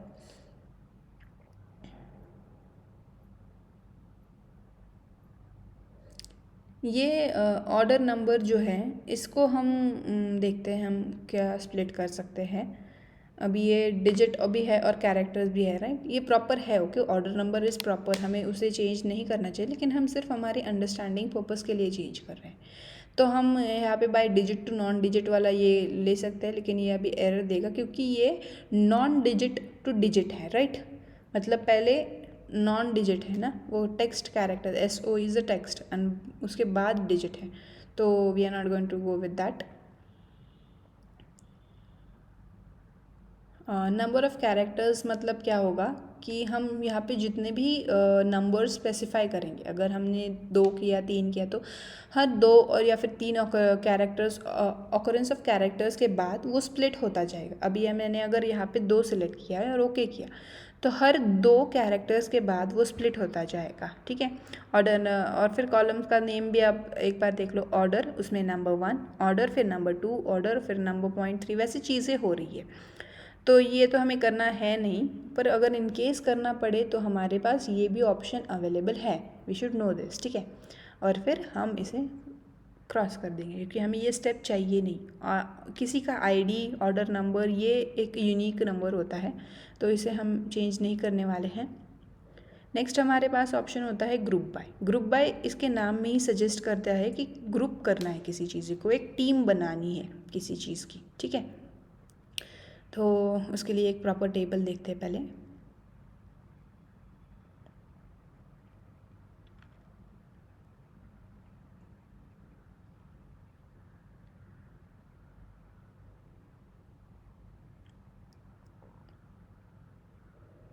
ये ग्रुप बाय सेलेक्ट करने के बाद ये इसमें जो ये बेसिक एडवांस्ड ऑप्शंस हैं, हमें वो तो ज़्यादा यूज़ करने हैं नहीं, ठीक है।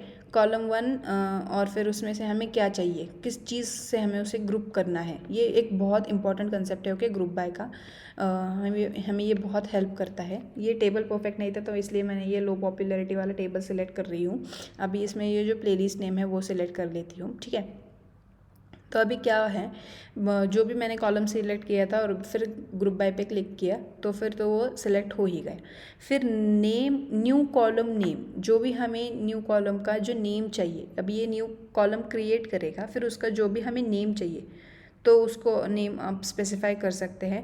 ऑपरेशन उसमें क्या होना चाहिए, ऑपरेशन हमें चाहिए काउंट रोज़, काउंट करना है हमें एक टोटल वैल्यू चाहिए, ओके।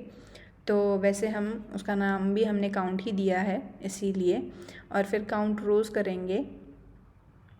उसमें और भी ऑप्शंस अवेलेबल है। ओके, आप इस ड्रॉप डाउन पे क्लिक करना, फिर आपको दिखेगा कि आपको अगर सम चाहिए, उसका मीडियन चाहिए, मैक्सिमम नंबर चाहिए, मिनिमम नंबर चाहिए, तो वो सारी चीज़ें हम यहाँ पे कर सकते हैं। अभी के लिए तो हम उसको सिर्फ काउंट रोज़ ही रखने वाले हैं, क्योंकि हमें काउंट करना है। और ये क्यों इंपॉर्टेंट है वो भी बता दूंगी मैं आपको, और फिर हम ओके कर देंगे। कॉलम में कुछ नहीं करना है, ओके कर देंगे। तो हमारे पास ये जो नई कॉलम्स है क्रिएटेड है। प्लेलिस्ट नेम जो हमने सिलेक्ट करके रखी थी, हमारे पास डिफरेंट काइंड्स ऑफ प्लेलिस्ट के नेम्स थे, ठीक है। तो रॉक क्लासिक्स कौन कौन सुनता है, कितने का लोग हैं जो उसका रॉक क्लासिक्स का काउंट आया था कितनी बार हमारे टेबल में, तो वो कितनी बार आया था उसका काउंट हमें यहाँ पे मिला है। और फिर इसको हम जैज़ क्लासिक्स का भी हमें काउंट मिला है, 15 उसका काउंट है, मतलब इतने लोग उसे सुनते हैं, इतनी बार ये रिपीटेड हुआ है। अभी हम क्या करेंगे, इसका ट्रिक हम करेंगे। अभी हम काउंट को सिलेक्ट करके फिर उसको सॉर्ट कर देंगे हाईएस्ट टू लोएस्ट, मतलब डिसेंडिंग ऑर्डर में सॉर्ट कर देंगे। उससे हमें क्या पता चल रहा है, कौन सा प्लेलिस्ट नेम है जो बहुत ज़्यादा सुना जाता है। ओके, तो ये जो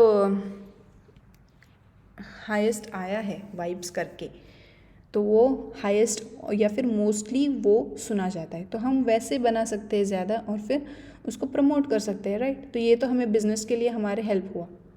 तो ये चीज़ ग्रुप बाय की वजह से होती है। So this is why group by is too important. हमें ये ग्रुप बाय का कंसेप्ट तो क्लियर होना ही चाहिए, उस पर प्रैक्टिस करनी ही चाहिए। नेक्स्ट हमारे पास है ये डेटा टाइप। अभी हमने किसी भी कॉलम को अगर सिलेक्ट किया तो फिर उसका डेटा टाइप क्या है वो हम यहाँ पे भी देख सकते हैं। मतलब हमें टेक्स्ट का तो हम समझ ले ही सकते हैं, लेकिन अगर किसी को नहीं समझ में आया, उसे पता करना हो कि क्या है, तो फिर वो वहाँ पे भी देख सकता है डेटा टाइप। ओके, तो अभी तो ये प्रॉपर डेटा टाइप नहीं है, मतलब उसमें नंबर्स हैं और फिर टेक्स्ट डेटा टाइप दिखा रहा है, तो अभी ये तो डिटेक्टेड नहीं है, राइट, पावर बीआई से। तो ये हमें खुद से ही चेंज करना है, तो इसलिए हमें पता भी होना चाहिए कि क्या डेटा टाइप है। अभी उसमें हमें दिख रही है कि उसमें न्यूमेरिकल वैल्यूज़ है, तो हमने उसका डेटा टाइप नंबर कर दिया है। नेक्स्ट भी उसका डेटा टाइप तो हम डिटेक्ट नहीं कर पाएंगे, क्योंकि स्पीच में तो डेसिमल है और उस पर टेक्स्ट कहा था, तो ये भी हम चेंज कर लेते हैं क्विकली।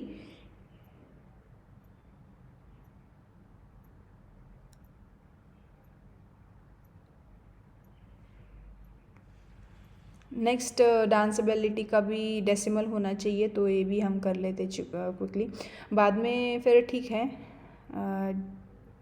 ये इसका भी हम डेसिमल होना चाहिए, वोल नंबर, ओके ठीक है, वोल नंबर है। एनर्जी का भी डेसिमल होना चाहिए, वो भी चेंज कर लेते हैं। इसका टेक्स्ट ठीक है, फिर I think rest of the ठीक है। हाँ, तो ये डेटा टाइप कभी कभी ना डिटेक्ट हो तो हमें खुद से चेंज कर लेने चाहिए, ठीक है। उसके बाद यहाँ पे आते हैं। अभी ये देखो, कॉलम 1, कॉलम 2, कॉलम 3 ये प्रॉपर हेडर्स नहीं है, ठीक है, या फिर ये नाम भी नहीं है। तो यहाँ पे जो है ये 1 पिंक और ये जो उसकी वैल्यूज़, मतलब फर्स्ट रो में जो भी वैल्यूज़ है, अगर वो आपको एज अ हेडर लेनी है तो वो आप यहाँ पे use first row as headers करके ले सकते हैं। टेबल को बस टेबल को ओपन करो और use first row as headers पे क्लिक करो, फिर जो भी फर्स्ट रो में जो भी वैल्यूज़ थी वो एज अ हेडर्स प्रमोट हो जाएगी। मतलब प्रमोशन हो गया भाई रोज़ का, राइट। तो वो तो लेकिन वो करना नहीं है हमें अभी तक। तो वैल्यूज़ तो हेडर्स नहीं हो सकती, राइट, कभी कभार हो सकता है लेकिन मोस्ट ऑफ द टाइम नहीं होता। तो अभी हमें यहाँ पे मैन्युअली नेम चेंज करने हैं। और इस रिप्लेस वैल्यूज़ में क्या होता है कि अगर हमें कोई एक एग्जिस्टिंग वैल्यू को किसी और वैल्यू से रिप्लेस करना हो तो हम रिप्लेस वैल्यू के ऑप्शन के साथ जाएंगे। अभी लेट्स टेक पिंक ले लेते हैं हम लोग, पर यहाँ पे मैंने पी कैपिटल लिया था, हमारी वैल्यू में पी स्मॉल था, ठीक है, कैपिटलाइज नहीं था। तो हम एक काम ही कर लेते हैं ना, यहीं पे सेलेक्ट कर लेते हैं और फिर अगर राइट क्लिक करेंगे तो भी हमारे पास रिप्लेस का ऑप्शन है, लेकिन हम रिप्लेस वैल्यूज़ पे जाएंगे यहीं पे, और यहाँ से जो भी हमें वैल्यू रिप्लेस करनी है। अब ये पिंक है तो मैं कोई और कलर ले लेती हूँ, रेड ले लेती हूँ, हाँ, फॉर द एग्जाम्पल, और फिर ओके क्लिक कर देती हूँ। तो पिंक की बजाय अभी वहाँ पे रेड आ चुका है, ठीक है। तो ये हमने वैल्यू रिप्लेस कर ली। अगर कोई भी वैल्यू हमें पर्टिकुलर वैल्यू रिप्लेस करनी हो तो हम वो क्विकली कर सकते हैं रिप्लेस वैल्यू की मदद से। नेक्स्ट हमारे पास है queries, combine in the sense हमें कुछ तो जोड़ना है। अभी हमने स्प्लिट कॉलम में हमने कुछ तो तोड़ा था, डिलीट किया था, अभी हम लोग जोड़ेंगे। तो मर्ज क्वेरीज एंड अपेंड क्वेरीज वाला ऑप्शन है हमारे पास। क्वेरीज इन द सेंस ये भी, इसको हम क्वेरीज कह रहे हैं राइट। तो इन क्वेरीज को हम लोग जोड़ेंगे, टेबल नहीं कह रहे अभी हम उसको क्वेरीज कह रहे हैं, ठीक है। तो मर्ज क्वेरी में क्या होता है, मर्ज क्वेरी में हम जो भी किसी एक टेबल के साथ किसी और टेबल को जोड़ते हैं, ठीक है। पर उस जोड़ने के लिए भी एक क्राइटेरिया, उसकी एक शर्त होती है कि अगर तुम्हें ये टेबल मेरे साथ जोड़ना है तो तुम्हें मेरे जैसा कोई तो एक कॉलम तुम्हारे पास होना चाहिए, मेरी कोई एक चीज़ तुम्हारे पास होनी चाहिए, ओके। सो वैसे वाला कंसेप्ट होता है यहाँ पे। मर्ज क्वेरी क्या करता है कि मेरा एक टुकड़ा तुम्हारे पास होना चाहिए, वैसी कंडीशन है उसकी। अपेंड क्वेरीज का वैसा नहीं है। अपेंड में क्या होता है, अगर ये एक टेबल है तो वो क्या कहता है कि तुम्हें अगर मेरे साथ आना है तो तुम्हें अपना धर्म चेंज करना होगा, ओके। ये तो जस्ट एक जोक्स अपार्ट। क्या होता है यहाँ पे, अभी हमारे पास टेबल का फॉर्मेट सेम होना चाहिए। मतलब अगर हमारे पास ऑर्डर डेट है, स्टॉक डेट है, ऑर्डर नंबर है, प्रोडक्ट की है, कस्टमर की है, ये जो भी कॉलम्स के हेडर्स है और उसमें वैल्यूज़ जो भी है डिफरेंट, अगर वैल्यूज़ डिफरेंट है तो चलेगा, लेकिन तुम्हारे पास ऑर्डर डेट, स्टॉक डेट वही वाला कंसेप्ट होना चाहिए, उतने ही कॉलम्स होने चाहिए और उस कॉलम्स के हेडर्स भी उतने ही होने चाहिए, उसमें वैल्यूज़ वैसी ही होनी चाहिए, तभी मैं तुम्हें अपने साथ मर्ज कर लूँगा। वैसे अपेंड क्वेरीज का कंसेप्ट होता है। मर्ज क्वेरीज क्या करता है, अपने साथ हॉरिजॉन्टली टेबल को ज्वाइन करता है।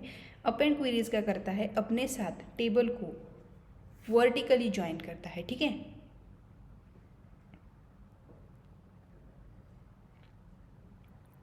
तो अभी ये हाई पॉपुलैरिटी वाला टेबल है, तो उसको मैं उसके साथ में मर्ज क्वेरीज वाला आपको ऑप्शन करके दिखाती हूँ। उसको सेलेक्ट कर लो, मर्ज क्वेरीज के ऑप्शन के साथ जाओ। अभी उसने क्या कहा था, मेरा एक टुकड़ा तुम्हारे पास होना चाहिए। तो पहले तो हम सेलेक्ट कर लेते हैं कि हमें किसके साथ उसको ज्वाइन करना है। हाई पॉपुलैरिटी को हम लो पॉपुलैरिटी वाला, मतलब जो करंट सिलेक्टेड है वो तो उसने बता दिया, तो हम लो पॉपुलैरिटी वाले टेबल ले लेते हैं, क्योंकि हमें पता है कि वो उन दोनों का कंसेप्ट सेम ही था, बट जस्ट उसमें वैल्यूज़ अलग है। अभी यहाँ पे एक टुकड़ा यानी कि कोई तो एक कॉलम इन दोनों में कॉमन होनी चाहिए। तो वैसे हमें वो कॉमन कॉलम जब तक हम सिलेक्ट नहीं करते तब तक वो ओके का ऑप्शन भी नहीं देगा, तब तक तुम्हें वो आगे भी नहीं जाने देगा, ठीक है। तो यहाँ पे 2 कॉलम्स हैं, ओके। टाइम सिग्नेचर भी कॉमन है और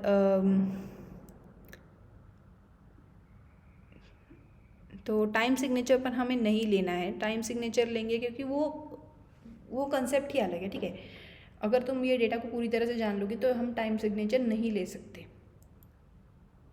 तो हम उसे छोड़ देते हैं। ट्रैक पॉपुलैरिटी भी तो हमारे पास यूनिक ही है, तो वो हम ले लेते हैं। और फिर हमें कोई तो एक जॉइन सेलेक्ट करना पड़ता है, मतलब कौन सी एक कंडीशन है उसके बेसिस पर हम ज्वाइन कर लेंगे। तो हमारे पास different kinds of joins available होते हैं पावर बीआई में, जैसे कि लेफ्ट आउटर जॉइन है, राइट आउटर जॉइन है, फुल आउटर जॉइन है, इनर जॉइन है, लेफ्ट एंटी, राइट एंटी, ये सारे जॉइंस हमारे पास प्रेजेंट है पावर बीआई में। तो इनमें से कोई एक हमें चूज़ कर लेना है। वो क्यों इम्पॉर्टेंट है वो हम मॉडलिंग के कंसेप्ट में जानेंगे, क्योंकि वहाँ पे हमें ये कंसेप्ट जानना ही होता है। तो अभी के लिए डिफ़ॉल्ट वाला जो है हम वही सिलेक्ट करेंगे, that is left outer join. Default होता है वो, तो वो सिलेक्ट करने के बाद हम लोगों ने अभी टेबल को ज्वाइन कर लिया है। तो ये तो मजाक हो गया, क्योंकि लो पॉपुलैरिटी वाला टेबल आया पर उसमें तो सिर्फ टेबल्स है, वैल्यूज़ तो है ही नहीं प्रॉपर, ऐसे कैसे हम इसको यूज़ कर सकते हैं, राइट। ये तो हमारे काम का ही नहीं है।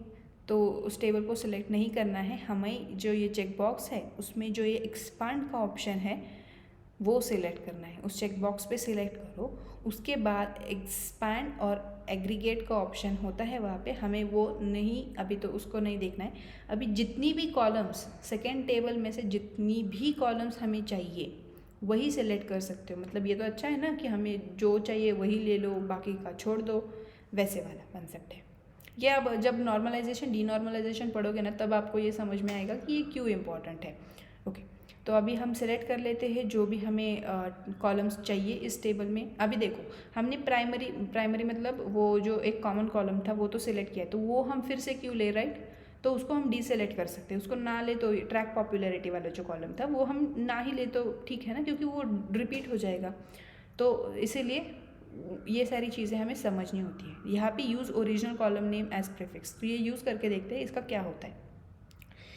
हमने अभी देखो जितनी भी कॉलम सिलेक्ट की थी वो तो आ गई, लेकिन कॉलम का नेम देखो तुम, लो पॉपुलैरिटी फिर डांसेबिलिटी, ये मतलब ये बता रहा है कि इसका टेबल से आया हूँ और फिर तुम्हारे टेबल में मर्ज हुआ हूँ। ये हमें नहीं चाहिए, हमें अपना ही ऐसे इसको कॉलम बनाना है। तो हम क्या करेंगे, फिर से अप्लाई करते हैं।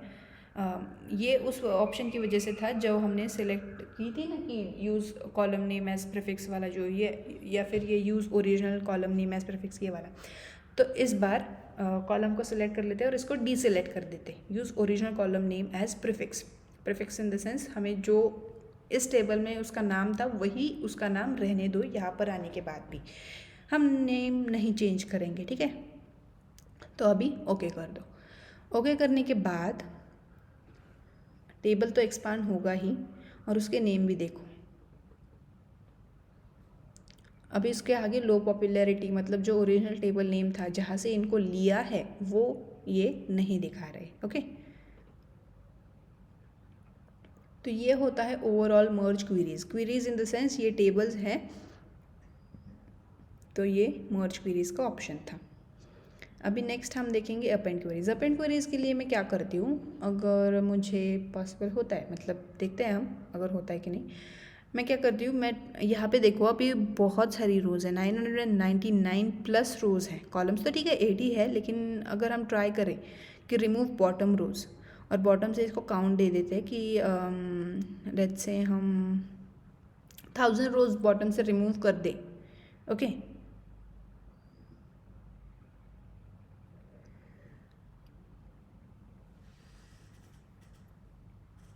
तो हमारे पास कितनी बचती है रोज़, देखो अप्लाइड स्टेप्स में तो आ ही गया है, लेकिन फिर भी हमारे पास 999 प्लस रोज़ ही है।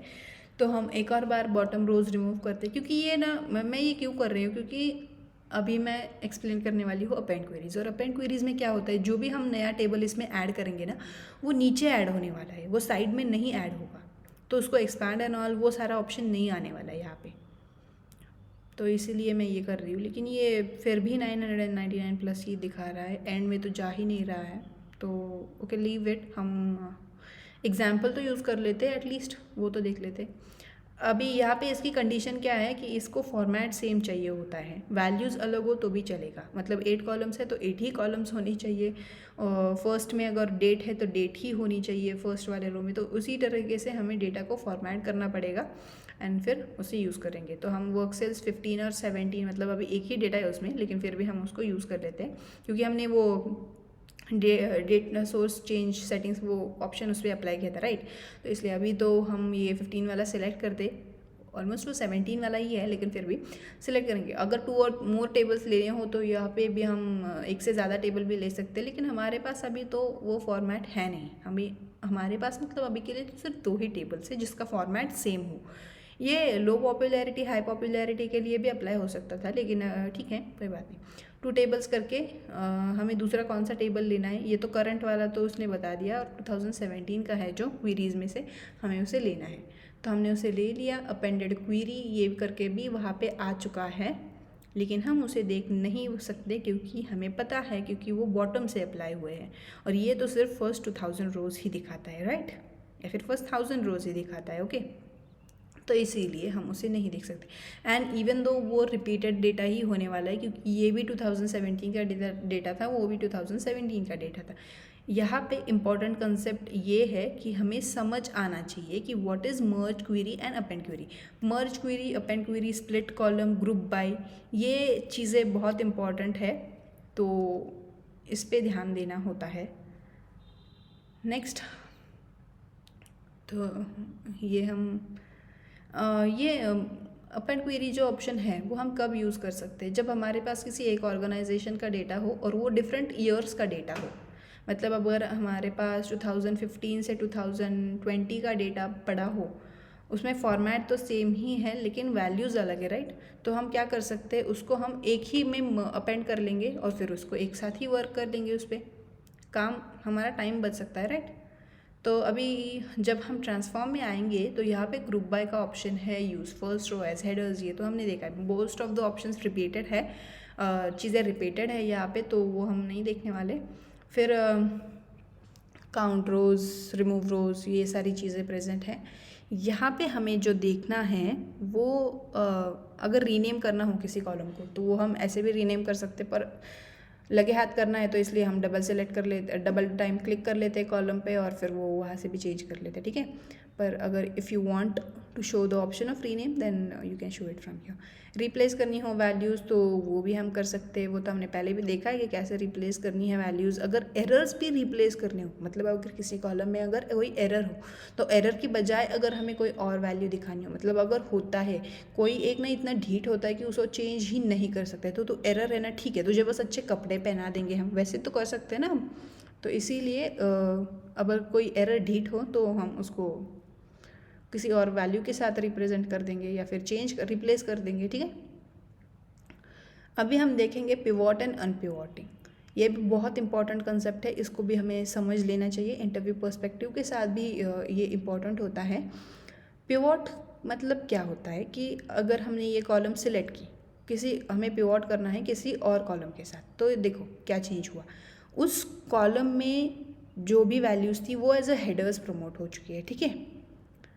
ये मैट्रिक्स वाला ऑप्शन होता है ना हमारे पास, मतलब ABC यहाँ से भी, ऊपर से भी और राइट साइड के मतलब कॉलम्स में भी, तो वैसा वाला कंसेप्ट होता है। तो हमने इसे यूज़ किया और जहाँ पे भी नल वैल्यू थी, मतलब जहाँ पे कोई वैल्यू ही प्रेजेंट नहीं थी, तो वहाँ पे उसने 0 कंसिडर कर दिया है, ठीक है। अपोजिट टू दैट ही अनपिवोटिंग होता है। अगर हम सिलेक्ट कर ले और अनपिवोटिंग के भी ऑप्शंस दे दे तो फिर वो अनपिवोट भी हो जाएगा। यहाँ पे बस उसने क्या किया है कि एक और एट्रीब्यूट करके ये नया बना दिया है, मतलब कॉलम नया बना दिया है उसने, और उसमें जो हमने कॉलम 1 कॉलम 2 थे तो वो उसमें ऐड किया है, वो तो ठीक नहीं है, but still for the understanding purpose हमने ये अनपिवोटिंग का भी देख लिया। तो अनपिवोटिंग में मतलब क्या है, हॉरिजॉन्टल का वर्टिकल कर देता है, वर्टिकल का हॉरिजॉन्टल कर देता है। वैसे तो हमें अगर रिक्वायर्ड, अगर कोई टेबल छोटा हो तो हमें उसकी ज़रूरत पड़ सकती है, तो वही बस अनपिवोटिंग एंड पिवोटिंग का काम है। अगर मूव करना हो, अभी के लिए तो ये रिमूव कर देते हैं, जैसा था वैसा ही रख देते हैं इसको और फिर आगे चलते हैं। तो ये मूव का ऑप्शन देखो, मूव का ऑप्शन अगर हमें कोई कॉलम एक सिलेक्ट कर लो और उसको राइट मूव करना है तो फिर वहाँ से जाके मूव कर सकते हो। अगर तुम्हें मैन्युअली सिलेक्ट करके फिर उसको ड्रैग नहीं करना है तो तुम ऐसे भी इसको मूव कर सकते हो। तो उसको ओरिजिनली लेफ़्ट पे लेके आओ। कन्वर्ट टू लीस्ट का ऑप्शन हमारे पास है जो हम यूज़ नहीं करने वाले हैं, अगर रिक्वायर्ड हो तो ही यूज़ करना है। तो स्प्लिट कॉलम तो हमें पता है। फॉर्मेट मतलब उसमें क्या है कि अगर हमें किसी वैल्यू का फॉर्मेट चेंज करना हो, अभी इसमें टेक्स्ट में तो यही है, तो उसको अपर केस कर लो, लोअर केस कर लो, कैपिटलाइज्ड कर लो फर्स्ट वर्ड, तो वो सारी चीज़ें तुम यहाँ पे फॉर्मेट में आके कर सकते हो। अगर तुम्हें add prefix in the sense कोई तो एक वर्ड जो हमें पहले ऐड करना है, अगर किसी का नेम हो तो उसके पहले वो अगर मिस होता है, उसके अगर नाम के आगे मास्टर, किसी का डॉक्टर हो तो डॉक्टर, अगर वो हमें ऐड करना हो तो वो हम यहाँ से ऐड कर सकते हैं। किसी के नेम के आगे अगर हमें सॉर्ट करना है, ऐड करना है तो ऐड प्रीफिक्स वाला भी ऑप्शन है। और कैपिटलाइज करना हो फर्स्ट वर्ड तो वो भी हम कर सकते हैं, और ट्रिम करना हो तो वो भी हम कर ही सकते हैं। प्रीफिक्स और सफिक्स भी ऐड करना है तो वो भी हमें ऑप्शन पता है। तो लेट्स सी ये प्रीफिक्स ऐड करके देख ही लेते हैं। तो अभी मैंने सेलेक्ट किया, प्रीफिक्स को सिलेक्ट किया C1, ये प्रीफिक्स मैं सभी के सामने ऐड कर रही हूँ। ये तो कोई प्रॉपर प्रीफिक्स है नहीं लेकिन फिर भी मैंने ऐड कर दिया है। ओके, अभी तो मैं ये रिमूव कर रही हूँ क्योंकि ये जस्ट हमने अंडरस्टैंडिंग पर्पस के लिए देखा था, ठीक है। फिर उसके बाद एक्सट्रैक्ट मतलब हमें उससे कुछ इन्फॉर्मेशन निकलवानी है। तो अभी रेड के पास से मुझे क्या इन्फॉर्मेशन निकलनी है कि रेड तुम्हारे पास कितने अल्फ़ाबेट्स प्रेजेंट है, कितनी लेंथ है तुम्हारी। अगर मुझे ये एक्सट्रैक्ट करना है तो what I will do is I will just go with this option of format and I will click on that. तो उसने मुझे बता दिया कि कितने अल्फ़ाबेट्स थे उसके पास। ओके, तो ये सारी चीज़ें हमारे पास अवेलेबल है। नेक्स्ट हम देखेंगे कि फ़र्स्ट कैरेक्टर्स क्या होता है, फिर हमें एक्सट्रैक्ट फर्स्ट कैरेक्टर्स। अगर किसी के पास से उसके पहला वाला कुछ राज निकलवाना हो तो हम उसे ये सारी चीज़ें कर सकते हैं। अगर उसका अब ये जो उसको अपर केस करना हो, मतलब उसको कन्वर्ट करना हो, उसका काउंट निकालना हो, ये हम कर सकते हैं। अभी मुझे चाहिए था कि ये सिर्फ फर्स्ट अल्फ़ाबेट प्रिंट हो या फिर फर्स्ट अल्फ़ाबेट ही रहने दो, सिर्फ फर्स्ट को प्रायोरिटी दो। तो ये मैंने यहाँ पे सिर्फ फर्स्ट वाले अल्फ़ाबेट को प्रायोरिटी दी, मतलब एक्सट्रैक्ट किया। पास का ऑप्शन भी हमारे पास है, लेकिन अभी के लिए हम उसको नहीं देखने वाले। अभी रेंज है, लास्ट कैरेक्टर्स रिमूव करने हैं तो वो भी कर सकते हो। एंड टेक्स्ट आफ्टर डेलीमीटर, अभी यहाँ पे तो कोई डेलीमीटर प्रेजेंट है नहीं, लेकिन फिर भी हम लोगों को अगर वो चाहिए हो किसी में भी, अब मेल आईडी हो सकता है राइट, उसमें कॉमन होते हैं डोमेन नेम्स राइट, तो वो अगर हमें निकालने हो तो हम कह सकते हैं ना @ के बाद सब कुछ निकलवा दो, किसी और कॉलम में ऐड कर दो, तो वैसे कर सकते हैं। पार्स इन द सेंस कि हमें अगर किसी को एक्सट्रैक्ट करना हो, एक्सट्रैक्ट नहीं कन्वर्ट करना हो जेसन में, XML में, तो वो भी हम कर सकते हैं राइट। तो ये सारी चीज़ें यहाँ से हो सकती है। अभी नंबर कॉलम्स में क्या होता है, नंबर कॉलम्स में हमें न्यूमेरिकल कॉलम्स के साथ जो भी चेंजेस करने हो, मतलब अगर किसी न्यूमेरिकल कॉलम प्रेजेंट है हमारे पास तो उसका हमें मीडियन निकालना हो, मोड निकालना हो, मैक्सिमम, एवरेज, स्टैंडर्ड डिविएशन निकालना हो, तो वो सारी चीज़ें हम लोग यहाँ से कर सकते हैं। अभी मैंने मैक्स काउंट निकाला तो उस टेबल में जो भी मैक्सिमम नंबर था based on that column, okay, जो सिलेक्टेड कॉलम पे बेस्ड पे जो भी मैक्सिमम नंबर था वो हमें हाईलाइट होके दिखा, तो वो हम यहाँ से कर सकते हैं।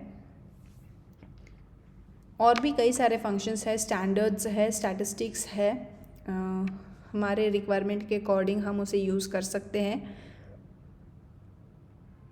हमने ये मिनिमम देखा, अभी इसको फिर से रिमूव कर देते हैं। तो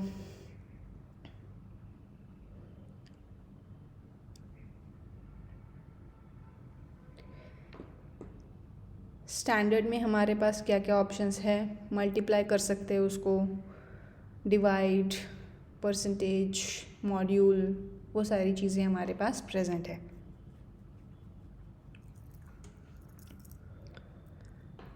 absolute value, power, square, exponential, वो सारी चीज़ें भी हम यहाँ पे कर सकते हैं इसके साथ। वो तो अभी डिपेंड करता है कि रिक्वायरमेंट क्या है।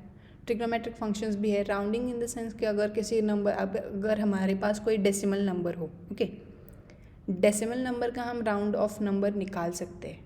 अगर राउंडिंग का कंसेप्ट तुम लोगों को पता हो तो this will be easy for you. Round up, round down क्या होता है, और सिर्फ राउंड करना क्या होता है, ये डेसिमल नंबर्स के साथ किया जाता है। और अगर हमारे पास किसी प्राइस का कॉलम हो तो मोस्टली ये उसी पे यूज़ किया जाता है।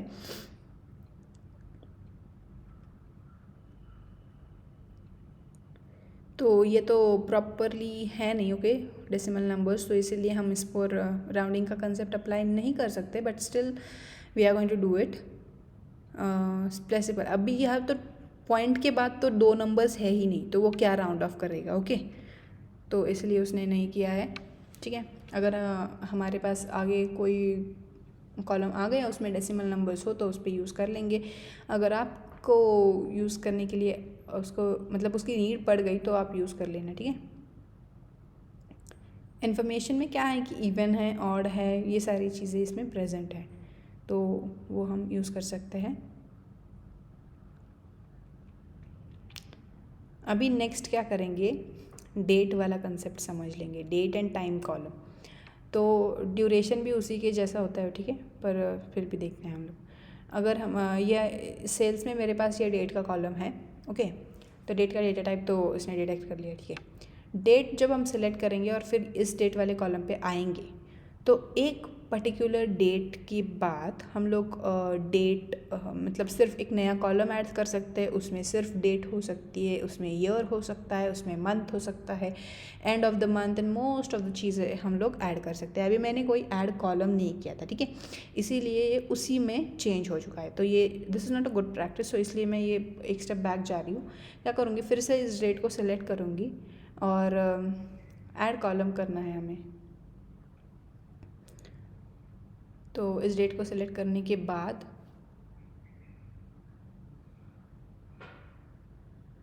ये जो ऐड कॉलम है उसको सेलेक्ट करूँगी पहले। ऐड कॉलम के बाद फिर से फिर से डेट का ऑप्शन हमें यहाँ पे दिख रहा है। मतलब ये हमने क्यों किया, क्योंकि हमें ये एग्जिस्टिंग डेट तो वही रखनी है, पर हमें एक और नया कॉलम चाहिए जिसमें हमें कुछ और चाहिए। मतलब based on this date we want to add a new column. ठीक है, तो हम लोगों ने बेस्ड ऑन दिस डेट एक नया कॉलम ऐड करेंगे। उसमें हम सिर्फ ईयर ले सकते हैं, सिर्फ मंथ ले सकते हैं, सिर्फ वीक ले सकते हैं, डे ले सकते हैं, और भी बहुत सारी चीज़ें ले सकते हैं। तो लेट्स फॉर द एग्जांपल हम लोग नेम ऑफ द डे ले लेते हैं। नेम ऑफ द डे मतलब वो नाम ले लेगा। मतलब वेडनेसडे था, उस डे को थर्सडे था, फ्राइडे था, वो सारी चीज़ें उसने ले ली और एक नया कॉलम हमें क्रिएट करके दे दिया। तो ये बहुत ही अच्छी बात है कि हमें इसका यूज़ कर सकते हैं और ज़्यादा सोचने की ज़रूरत नहीं पड़ेगी ना कि उस दिन कौन सा दिन था, उस डेट पे क्या था एंड ऑल। तो वैसे हम रेस्ट ऑफ द थिंग्स भी निकाल सकते हैं। मतलब end of the week, start of the week, week of the year, और वो सारी चीज़ें हम कर सकते हैं। बस एक चीज़ मेंशन करना मत भूलना कि यहाँ पे हमें ऐड कॉलम करना है। अगर हम ऐड कॉलम नहीं करेंगे तो वो एग्जिस्टिंग जो सिलेक्टेड है उसी में वो चेंजेस करेगा, और हमें डेट का तो करना नहीं है। या फिर हम एक और काम कर सकते हैं, हम लोग डेट का डुप्लीकेट बना सकते हैं और फिर उस पर वर्क कर सकते हैं, राइट। तो वो सारी चीज़ें हैं, वो हम कर सकते हैं। तो फिर से डेट को सिलेक्ट करते हैं, कुछ और ऐड कर सकते हैं कि नहीं हम देख लेते हैं। Quarter of the year, start of the quarter, वो ठीक है नहीं अभी तो। And day of the week देखो क्या आता है। Second day of the week था, third day of the week था, होता है ना second Saturday, fourth Saturday, half day वाले लोग। ठीक है, तो वो तो बात हो गई। एंड अभी अगर मेरे पास किसी टेबल में ड्यूरेशन वाला है कॉलम तो देख लेती हूँ मैं, so that we can see कि हमारे पास ड्यूरेशन में भी क्या ऑप्शन है। मतलब वो तो मोस्टली सेम ही है, जैसे हमने डेट को यूज़ किया वैसे ही करना है, लेकिन फिर भी देख लेते हैं अगर है तो किसी एक कॉलम में।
ओके, जैसे टाइम में था जो हमने टाइम पे किया, मतलब डेट को सेलेक्ट करके जो भी हमने अभी हमारे पास ये ऑप्शंस थे, वैसे ही ऑप्शंस हमारे पास ड्यूरेशन के लिए भी है। अगर हमें एक टाइम जोन वाला कॉलम है हमारे पास, तो उसको सेलेक्ट करके जो भी हमें ड्यूरेशन निकालना हो तो वो हम निकाल सकते हैं। सेम लाइक डेट ओनली, ये सब ये चीज़ें भी हैं।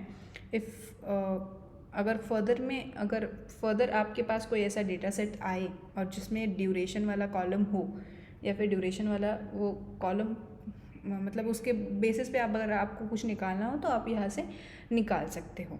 ठीक है, तो अभी हम इसको क्लोज एंड अप्लाई करेंगे क्योंकि आपने मोस्ट ऑफ द काम किया है।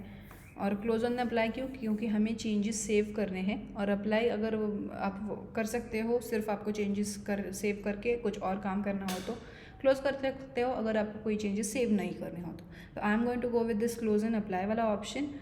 तो ये मैंने क्लिक कर दिया और चेंजेस को लोड होने दो अभी।